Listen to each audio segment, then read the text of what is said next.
සිංහල දුරගිය කාලයක කපිලාවස්තු රාජධානියේ මහ උපතක් පුරෝකතනය කෙරිණි. මායාදේවිය අද්භූත ස්වප්නයක් දැකීය. සුදු ඇටයා හෙවන්ගෙන් මතුවිය. පණ්ඩිතයෝ රජට කියා සිටියහ. ඉපදෙන දරුවා විශිෂ්ට තැනැත්තා වේ. මායාදේවිය ලුම්බිනි උයනේට ගමන් කළාය.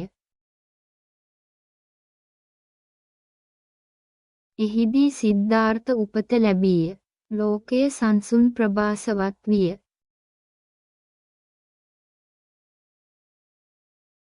නවජාත සිද්ධාර්ථ හත්පා ගැසූ අතර ඔහුගේ පියසට පහළ ලෝටස් මලක් පිපී තිබුණි. රාජධානියේදී මේ මහ උපත සඳහා විශාල උත්සවයක් පැවැත්විණි.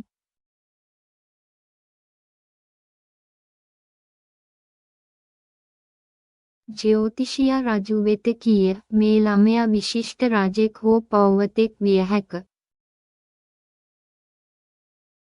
මායාදේවිය මෘදුව හඬමින් කීය ඔබ ලෝකය ආලෝකමත් කරයි. මහරාජාතුමා විශාල කනස්සල්ලකින් පසු විය. මගේ පුතා රාජධානිය අතහැර ගියොත් දිවයිනේ සිට සංසුන් ආලෝකයක් බසිනි සහ දෙවියන් සිද්ධාර්ථ උපත ආශිර්වාද කළා.